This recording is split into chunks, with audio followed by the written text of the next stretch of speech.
right. So good morning and welcome to the Accelerator membership. My name is Jerry Watkins and I'm co-facilitating this morning with E. Marie, E. Marie Hall.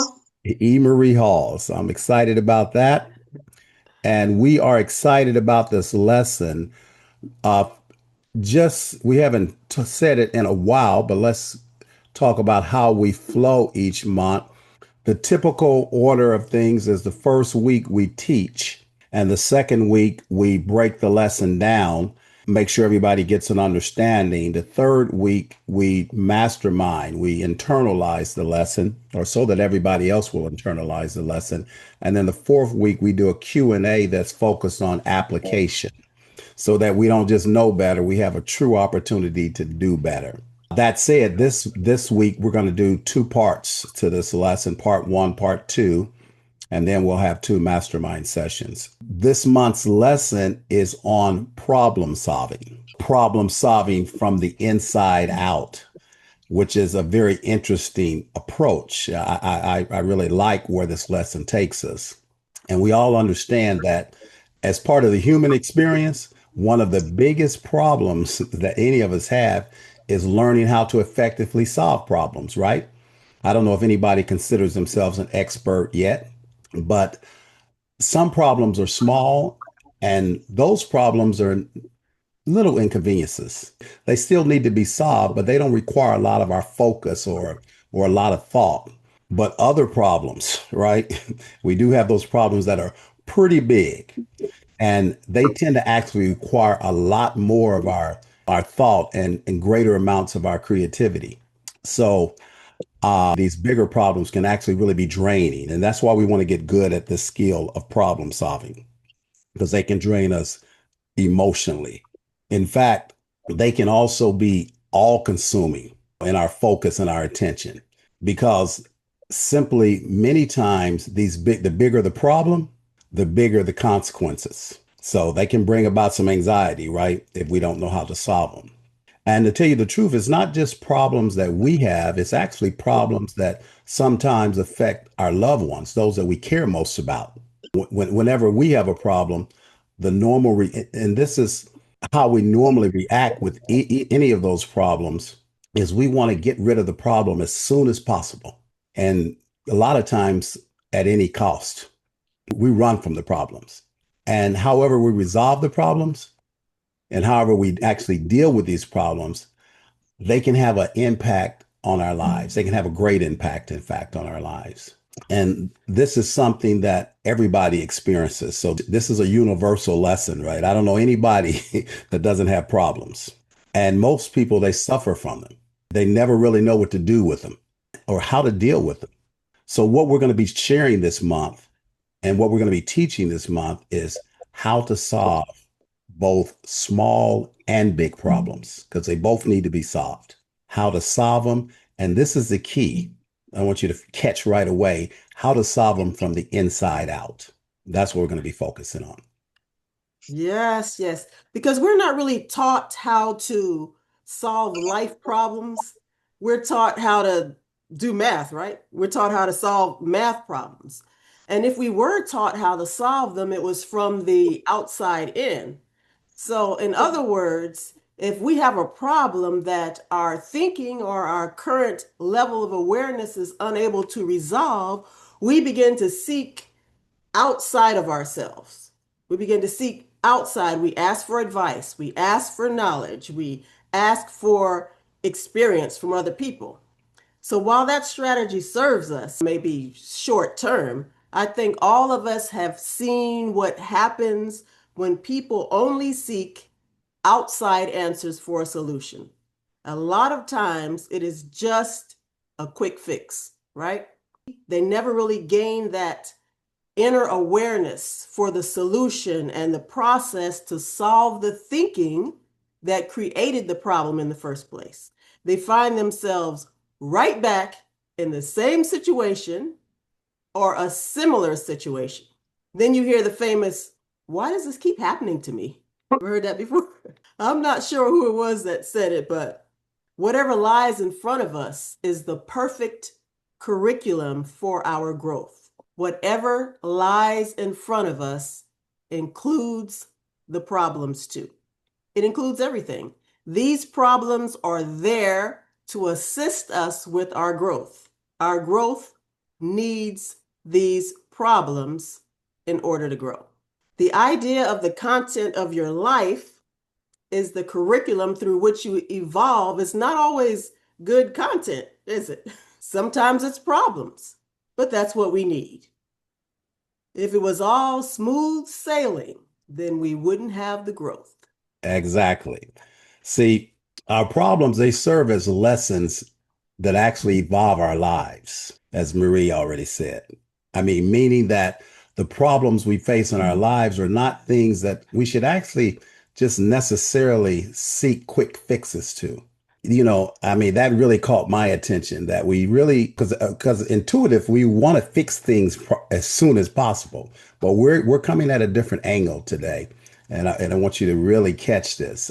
I know now I've quickly patched up a few, if I be real, with some quick fixes. Things like a little duct tape here. Duct tape and super glue are my favorite Right. favorite utensils, right?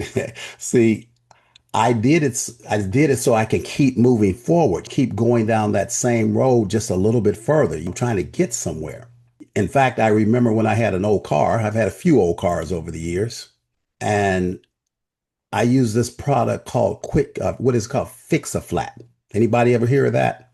Mm-hmm. Yeah, it's a high pressure gas type product that you can inject into your tire, and if you have a flat tire, and it goes inside of the tire and it patches up any leaks in the tire. I guess it just sends all this goop in there. And so if you had a nail in your tire, magic works real good for that product. This way, it would allow you to go further down the road, maybe another 20, 50 miles, maybe even more. And that would make it easier for you to get to a repair shop so you could really fix the problem. You say problem solved. Yeah, it's solved if you actually go to the repair shop. But you know what many of us did? We didn't really go. And my problem wasn't my problem, your problem. It wasn't really resolved at that point. It was solved for a short period of time. And I thought, hey, I'm good for now because I was able to keep moving down the road. But rarely did I ever invest the time to actually put the money in and go solve the real problem. Because that would require me to actually remove the tire or have someone else remove the tire and actually patch the hole permanently from the inside out. Instead, I do what many of us do with problems. First thing I can figure, quick fix, whatever I can get it fixed for now. And then what we do, we forget about the problem. I'd ignore the problem altogether and I'd be happily on my way, right? I'm still moving forward down that same road. Now, the result of that was a week later, maybe 2 weeks, maybe I'd be get lucky and be a month. I'd be driving down that road and I wouldn't just have a slow leak this time. I'd have a full blowout and the tire would just explode. Now, the original problem, the small hole in at the time, the small leak, it did what all problems do that we don't resolve. It expanded. If a problem isn't repaired from the inside out, they create something much more dangerous, much more catastrophic. The small little hole that expanded into a huge tear, it caused the whole tire to blow out. And this blowout, it would naturally occur sometimes on a major highway now. I'm driving 40, 50 miles an hour.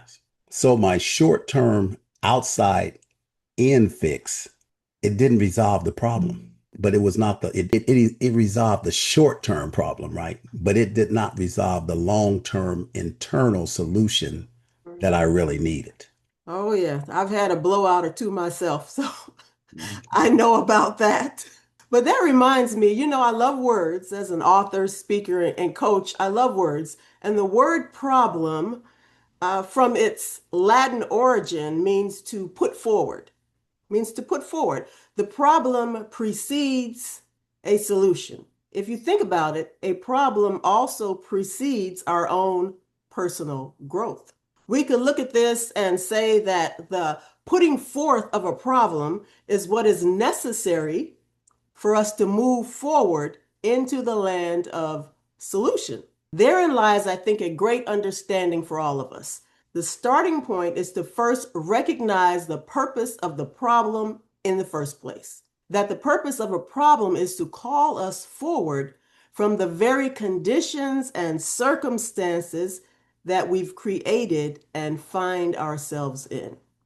Einstein said, the significant problems we face in life can't be solved at the same level of thinking that created them. Think about that. So either we keep banging our head against the problem and we stay where we are, or we use it to climb up. The problems, we really need them to grow. Without the problems, how would we be able to grow? Why would you grow? It's at the times in our life when our back is up against the wall, that's when we seem to stand the tallest. Necessity is the mother of creativity. It forces you to grow. Genevieve Behrend said, she was the only known real student of Thomas Troward. We talk about Thomas Troward a lot in these trainings. So she wrote in her book, Your Invisible Powers, that when our understanding grasps the power to visualize our heart's desire and hold it with our will, that we attract all things requisite for the fulfillment and the picture. All things requisite, all things required. You notice, though, she didn't say all good things, right? She said all things. She didn't say all easy things. She didn't say all fun things or all productive things. She was very intentional and very specific to say that you attract all things requisite. These requisite things can also include our problems. They arrive with a purpose, paving the way for us. So instead of merely searching for a problem, our goal, instead of searching for a solution, our goal is to transform ourselves into the solution. The definition in the Latin language for solution is the action of separating or breaking down. So we are distilling the parts of a whole so we can gain an inner understanding of the problem that has come before us. So we figure out the root and never be bothered by that type of problem again. Problem solving is different than decision making, though. See, with decision making will, of course, be part of the process. It'll be part of the process that you undertake when you're going to solve the problem, but it's different. The word decision means that we cut away. And I think Coach Q mentioned this a while back in the lesson. The word decision means that we cut away. Incision, you cut into, while decision, you cut away. We separate what we don't want. So keeping only what serves us. We enter into problem solving by beginning to enter into this new higher level of solution-based thinking, where we begin to separate or break down and distill our thinking that has created the conditions for the problem to exist in the first place. Then, after we've given careful and thoughtful consideration, then we make a decision. That's when we make the cut or separation, removing the parts of our past thinking and our old patterns and pathways that the old thinking ran on. That's really important. Very much so. I mean, our brains, they have those pathways that no longer serve us well, right? You know, for the new level anyway of the thinking that we need to solve the problem. That's why the Bible says this. It says that we must renew our minds. And it isn't just having new thoughts that leads to renewing our minds. It's actually literally having new patterns and new pathways, as Marie talked about, of thought that, see, I'm not just talking about, a lot of times we just interchange, but I'm not talking about our mind. I'm talking about our brain, the physical brain, the part that has these chemical and electronic switching stations, the gray matter, some people refer to it as. We're talking about literally creating a new brain when you do this process. so that we get rid of those neural pathways that are creating the problem. See, when we think about neural pathways, it's a physical connection between a number of different cells and neutrons and protons in different parts of the brain. The more, I was thinking that might be a little much for you this early this morning, but just stay with us. Okay. The more those particular neurons, the more they fire and communicate, the stronger the neural pathway becomes. This new track that you're setting up. This is why habits are so hard and powerful to break. They literally form a trench. When you're creating a habit, good or bad in your life, is literally creating a trench from these electrical and chemical circuits that fire and they run this habitual behavior like a train on a track. It's locked in. When we can cut away from those old patterns, those old tracks, we literally create a new brain. We create a new track. We solve this problem forever.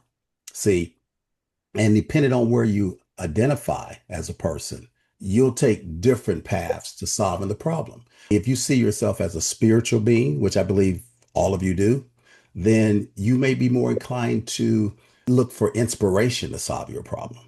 But if you see yourself as an intellectual, which many of us do, then we're going to be using our thinking to solve the problem. And if we see ourselves as an animal, a physical being, we're all of these things, right? But it really depends on where we put our focus. We then focus more on force. See, you're more trying to force the solution to the problem. So, depending on where you identify, that depends on how you go about it. But this one thing I want you to get really lock in any account, we need these problems. Now, that was very insightful to me. I mean, we know this intuitively already. I guess it's that we resist it so much. We don't want to know it that we lose sight of. We actually need these problems. See, we need them so we can grow. Sometimes when you think about how people actually develop faith, for instance, the problems really help you grow spiritually in your faith. Let's take something like forgiveness. How do you actually learn forgiveness? You probably never looked at it this way, but you need somebody to forgive, right? To actually practice forgiveness, to actually learn forgiveness. Otherwise, you could never learn forgiveness if you never have the problem of forgiveness. We need these problems. I mean, in order for our spirits to grow and develop, we actually need the problems. Now, there's going to be 5 steps to this process of solving problems, and each of them are equally important and effective. So let's be here for every lesson. We're going to look at all 5 of these steps in the process of what we call solution-based thinking. And as we teach all of these lessons, this is an exercise in awareness. I want you to keep that in mind. As we teach any lessons, we're teaching them from a point of awareness. It's not an exercise in judgment, in other words. Please don't judge yourself. When you find out something that you find out you were going in the wrong direction, that's the time to shout and celebrate. These are exercises in awareness. So be kind to yourself as we go through these teachings. Yes, yes, yes. So as you begin to enter into the process of solution-based thinking, you begin to see the parts and the patterns of your past thinking model that haven't served you or that you're not proud of. There are some things when we reflect back on our lives that may cause us to feel shame or cause us to feel embarrassed. I think we've all experienced that whenever we look back on our lives from a higher level of awareness. We think, I wish I hadn't done that. I wish I hadn't said that. I wish I had done things differently or not at all. So right now, drop a me in the chat if you've ever had that thought. I wish I hadn't done that. I wish I'd done things differently, or I wish I hadn't done that at all. I want to make sure I'm not alone here. Absolutely, right? Me. Yes, yes. So yes, most, if not all of us can relate to that. But we just want to release those judgments that we hold of ourselves by immediately entering into a state of awareness of gratitude. It's a state of awareness of gratitude for the new level you've reached. As you grow in awareness and you look back and you see something that you wish you didn't do, rather than feeling guilty, say, you know what? I'm so thankful for this level. I'm so grateful. Thank you, God, for this new level that I can recognize that I'm like all people in process. And you're growing and you're expanding. You're going to look for ways to review in your mind how you can be more effective, more compassionate, more forgiving, better thinking. How cool is that? I think it's important to remember that everyone's doing their best based on their level of awareness. I look back at my life and there's things I'm really not proud of that I've done. But at that time, I made the best decision that I could have made at the level of awareness I had at the time. I'm sure you would agree with the same thing. As you grow, you look back and it's natural to cringe, I think. I've cringed, but we've really got to be kind, like we talked about in a previous lesson. We've got to be kind to ourselves, like Jerry mentioned earlier. We've got to be kind. When you think about learning and growing and problems and making mistakes, where do people get good judgment from? They get good judgment from making bad decisions in the past. You make mistakes and you learn from them and you grow. Most of us have heard fail forward. Got to be doing something. Fail forward. I think it's probably one of the most important lessons to hear again and again and again. Just be gentle and kind to yourself, as if life isn't tough enough already. It's already tough enough, right? So be gentle and kind. Look, we are all perfect, imperfect human beings designed by God. We're all created in perfection and then programmed for failure by other people. So realize and take some time to know how blessed you are, that you have the resources financially, intellectually, emotionally, and mentally to be in a place right now where you can focus and work from these higher levels of thinking and action. That's right. So, guys, we want you to understand, unlike billions of other people around the world who are actually spending their time right now, probably in a much lower level of awareness, and people who are struggling to just get their basic needs met, like food, water, shelter, we're actually all blessed to be able to operate in a space of freedom that we're in right now. If if you're able to attend a training like this on a Thursday morning, you're very blessed compared to billions of people all over the world. There's many people that would rather be doing this than what they're doing. This allows you to explore and experience your life from this higher level of awareness, which it actually gives you a full spectrum of life. Most of us have heard of Maslow, who created the hierarchy of human needs. And Maslow, what he did, he taught people that we're first motivated to achieve certain needs. And then some of those needs, they actually take precedence over others. I can remember when we talked just last month, what the 7 levels of awareness. We asked you guys to choose 5 or think of 5 areas of your life. And I'm sure most of us go right to spiritual comes first. And not that spiritual isn't most important in priority, it doesn't necessarily come first for a human being. See, I mean, truth be told, it's really hard for someone to be spiritual or to have spiritual awareness when they're hungry. It's when your base needs aren't met, our most basic needs that are for our physical survival, this is the first thing that really motivates our behavior. God knows that. That's why he extends that to us so much. He knows we've got to eat. He knows we've got to sleep. He knows we need air, food, water, shelter, clothing, warmth, being able to sleep at night. And if these needs aren't met or satisfied, then, the human body, it really can't function very well.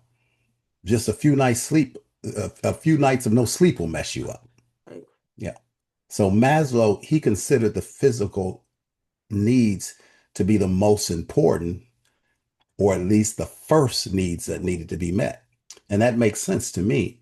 And he said, then comes the need for safety. When we're talking about needs, if we don't feel safe, it's kind of hard. When we don't feel loved or belong, it's hard. Our reputation and our self-esteem needs are important. That's what a lot of coaching is about. And finally, self-actualization, I think he calls it, which is the mastery of self.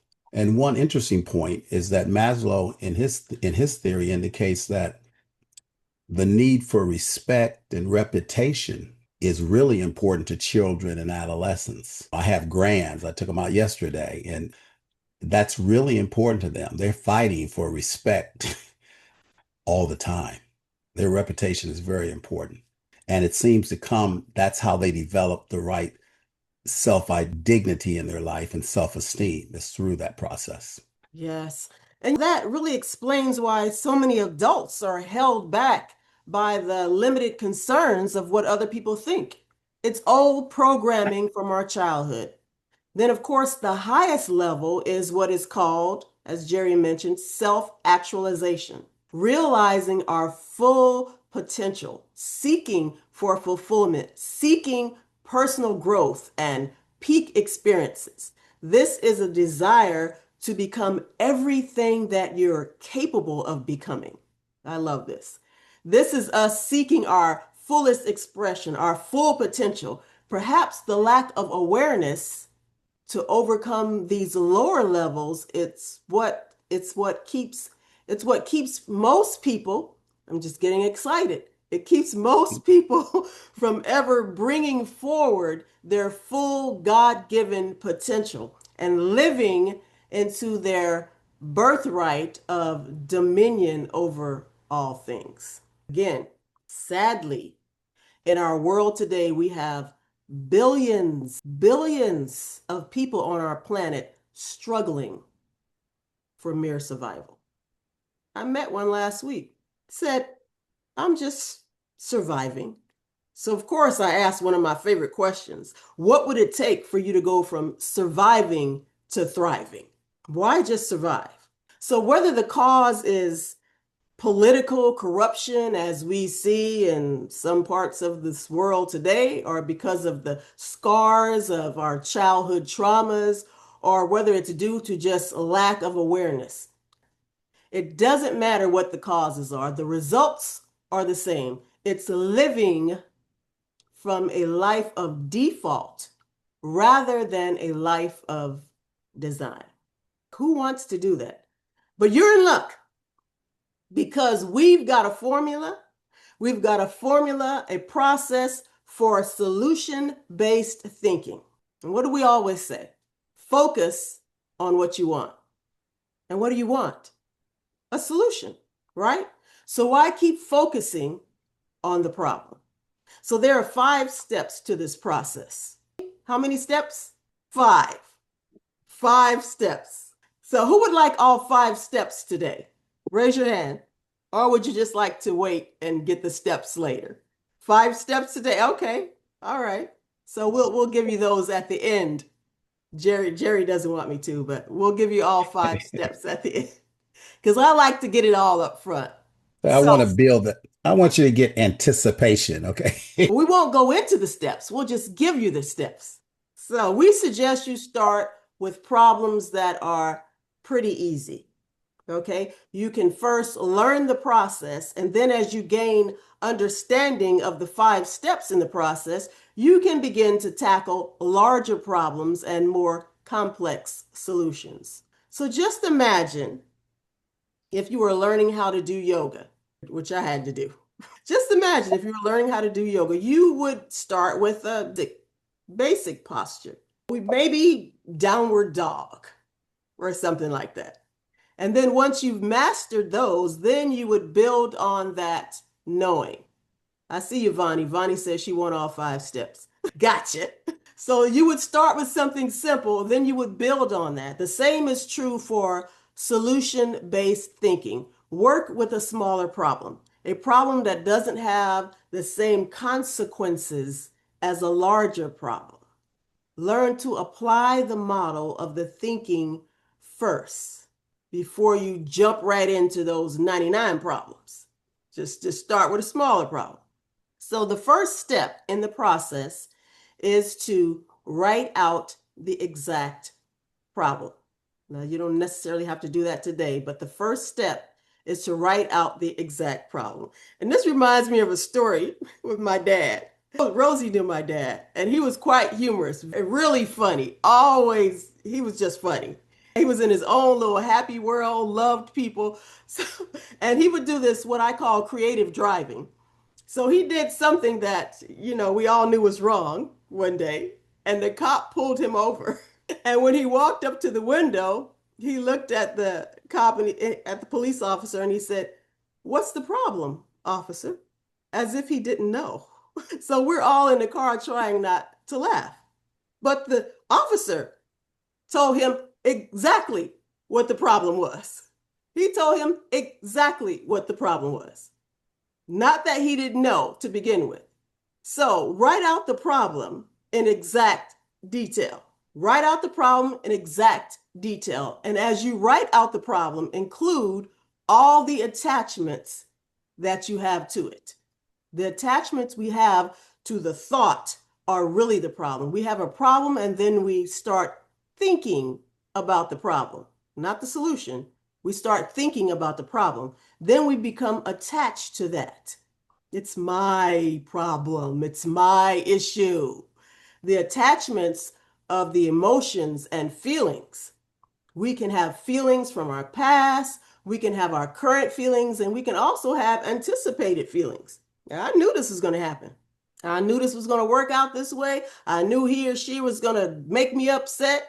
I had a friend that always would say, "Oh, I just have bad luck. I know it's not going to work out for me." And I would say, "You're right," because you put that out there. Because what you focus on expands. And what you focus on, that's what you get. So these are often projections in our imagination and attachments of our imagination regarding how we are assigning meaning to a problem. An example of this is if a relationship doesn't work out, and we can think of ourselves as being a horrible person. I'm unlovable. I'll never amount to anything. I'll never find anyone. I'll never be loved. Or I really messed this up. Things didn't go right. So in the first step, you're writing out the problem and you're writing out all your attachments to that problem. What this does is this allows you to see the problems as separate from yourself. This process is really separating our being from our behavior. I mean, I think that's a really powerful and great exercise to just think about separating yourself from the cause. It's so easy for us to actually get caught up in thinking the thoughts or that and the feelings that we have. And we believe that we are that behavior. See, but separating our behavior from our being is really powerful. That's a great adjustment to make. I mean, just the awareness to see it that way is extremely empowering. If you can't feel it, you will. I mean, the key is to write it out and see it separated from you. You can, in your mind, things get kind of cluttered, but write it out so we can deal with it. This is when it gives you a different perspective. Because again, in my mind, maybe your mind isn't cluttered like mine. Maybe you're clear, but sometimes, as Marie was talking about those emotions and different things, it gets confusing. And by writing it out, it brings it brings you to your awareness. It causes, otherwise you just associate in with the problem if you don't write it out and dissociate yourself. You associate with the actions or the thinking or the feelings, and you don't get dissociated. And this is why we want to write it out. See, you can't fix something that you don't know is broken. And when it's all jumbled up inside of your head, you may not know it's broken. You may not see where it's broken. The Buddhist religion, it tells us that attachment is the source of all suffering. What do we mean by attachment? The things that you add to the problem that are beyond the problem, that you attach to the problem. They're not the initial problem. See, we have our thinking, and then we have attachments where we add meaning even to our thinking. We just make up stuff. We've had the lesson on making up stuff. We become attached to the stuff that we make up. And now we're really actually what we're doing is magnifying the problem, making it bigger than it is. So you want to write it out and write it down. And this gives us a proper perspective of our problem solving. This is where we start. It shows us where we might be adding these stories when we write it out. Because when we're going back and forth in our mind, it can get confusing. Again, maybe I'm just talking about me, you know. I mean, we don't want to be making stuff up. That's why we write it out. It's also, it allows us to see our thinking is part of our current thinking model. We get to see that our model of the world, in other words, that's all it is. It's often not real. See, we say this means that like it's true, when it's only true because we said it and we believe it to be true. It's not always true. In fact, this meaning is likely untrue that you thought is true. And then we make it even more untrue because many times we attach ourselves to this position that means that we're attaching this position to somebody else even. We're talking about who they are and what it means for them. And these attachments, they create problems for us. See, maybe these people that you're attaching these meanings to, they would probably push back. I know I do that with my son sometimes, and they push back our assumptions about others and what something means. Imagine once we've created a clear written description of the problem and our thinking around it, now we're ready to move into what we call solution-based thinking. Remember, solutions require that we separate the parts, is what we're going to be doing in this process.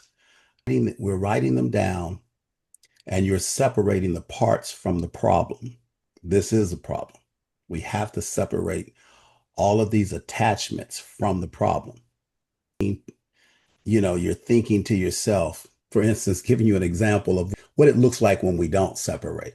Say if you have this problem, then and you have all these attachments and you add meaning and you create around the problem. Now you can actually distill the problem down to its purest state. Just what is the real problem? Think about that, how many times we've blown it up before. See, we remove all these assumptions, all these stories, all these future anticipations, and look at the problem for what it really is today. What are some of those? We start asking ourselves questions like, what are some of those parts that we're talking about removing? What are some of those questions that we might want to ask? How have we added this? How have we added to this problem by adding these emotions that we have about the problem? How has that magnified it? Depending on what the problem is. Let's say, for instance, it's a financial problem. What we'll often do is we'll think, okay, I don't want to lose my house, right? Maybe it's a problem about our rent. And so our minds start to race because we're adding these emotions. This fear has jumped on us. What if I lose my house though? What if I get sick? We move from losing the house to what if I get sick? I don't have enough money for health care. I lose my house. I don't have enough money for health care. And all of a sudden, we've got a problem about money. We've magnified this problem. Mhm. Now we're going to lose the home and you've got a health care issue that you don't have yet, right? What happens if I get sick? How am I going to be able to afford that? Or are you sick? Is that even an issue right now? are the kids ever going to be able to go to college? And at this time, the kids are 3 years old. So you've got plenty of time. But what's going on in this process is we're magnifying the problem because we're adding to we're adding all these other financial pieces that don't have anything to do with the initial problem. We have to ask ourselves, what are the emotional parts that we're adding? What are the spiritual parts that we're adding? What are the physical parts that we're adding that don't have anything to do with the current right now problem? We need an extra $90 for our rent. What are the immediate needs is what we want to focus on. What are the immediate needs versus what are less urgent? And the story can go on and on. But at this point, I'm going to stop and allow, I guess, E. Marie, you're going to give them the 5 steps. Yes, everybody ready for the 5 steps? Just I put them in briefly, the because we chat. got to create some anticipation. Right. We won't go into the 5 steps, just so you have them. So I put them in the chat, but number 1, write out the problem. Number 2, draw from your past experiences. Number 3, identify the resources you used. I know I'm going fast, but I put them in the chat too. Number 4, write down the mental model of perfection. And don't worry if you don't quite understand these, we'll go into them. And number 5, trust your. Now you got your 5 steps. Can Expect you to put see them you in the next chat? week. I don't see them in the chat. Oh, They in the chat. She probably sent them to me. She wants me to know the 5 steps. So what we're going to be doing, we're going to stop here because we have a part 2 to this lesson because it's a bit of a, it's a bit of a lengthier lesson. And Mother Mays, we're so happy to see that you were able to jump on. We were worried about you. And so thanks that you're here. But what we're going to do is open up the floor. We've got 10 minutes. We'd like to hear from everybody. What have you gotten from this lesson so far? What's standing out to you? What's been a help for you today? I'll say something. Automatically, I can say it makes me think about how I go about. Obviously, you think about yourself, and I think about how I go about working out problems or doing. And I notice as I've gotten more understanding, I know I usually think about what am I contributing to the problem. I try to get myself out the way, out of the mix first, I guess. Mm. And I try to see what am I contributing to the problem, and I try to correct that. That's one of the first steps I do. What have I done, or how am I contributing to it? You got to straighten yourself out first, I would think. So that's initially what I kind of thought of. I'll let somebody else say something. Well, that sounds in line with the lesson. Okay, so I like that. Who else? What stood out for you? What are you getting from the lesson so far? This is Annie. I'll say something. Today is like this message was designed just for me. The number one thing I have it's like everything you guys said today. You all have had a meeting about Annie. Okay, so I was going to text Marie about it later, but the thing is, my first problem is overthinking things. I overthink things. I add on to, I know now that I'm adding on to the problem by overthinking and holding on to it.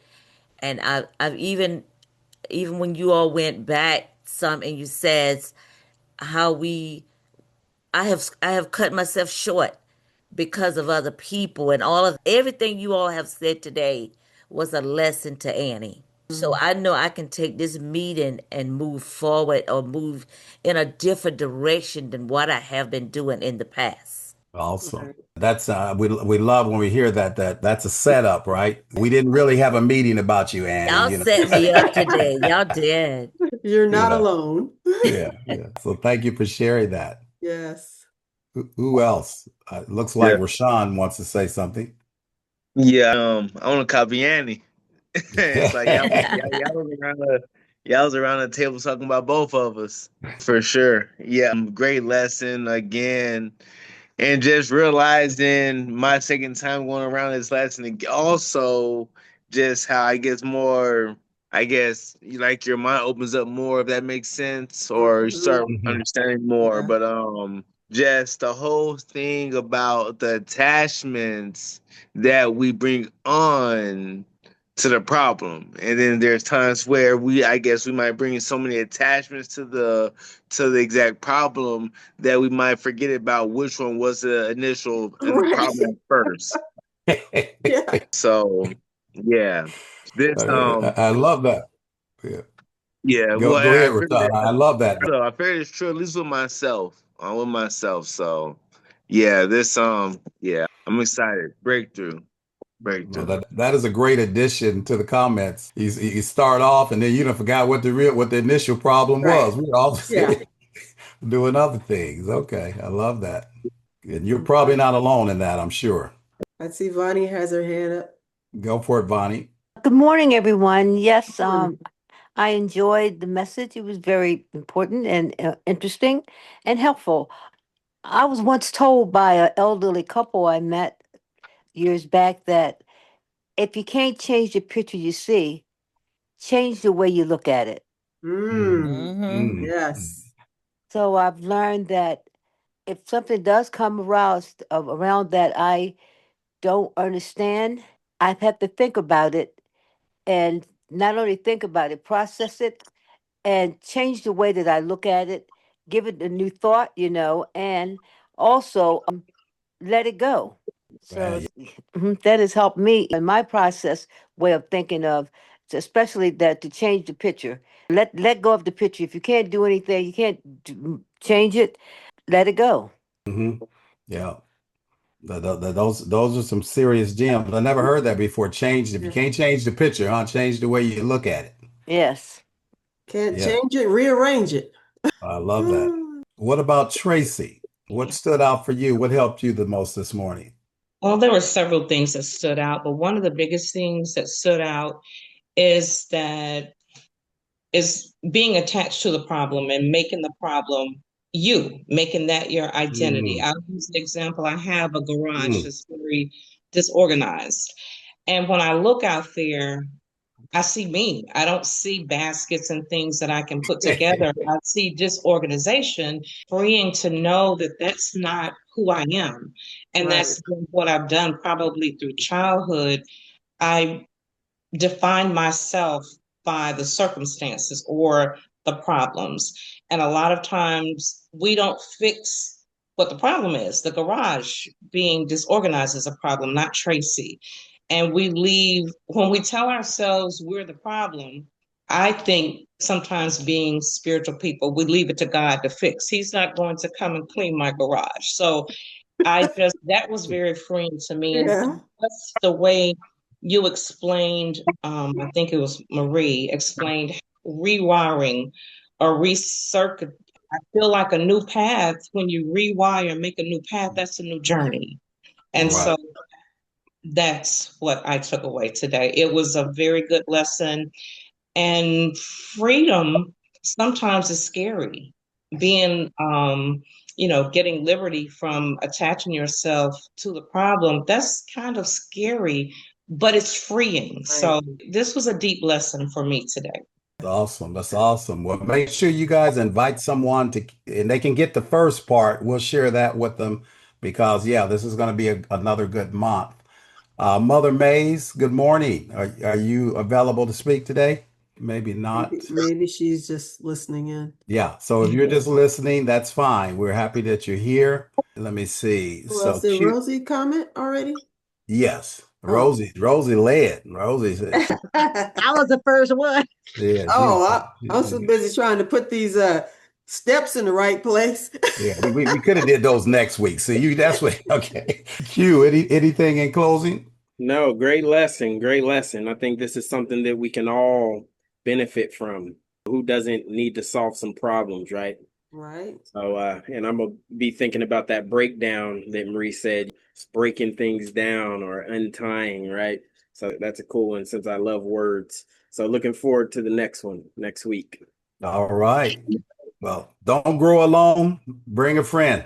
See you next week, same time. Thank you so much for joining. Thank you. Yes. Have a wonderful weekend.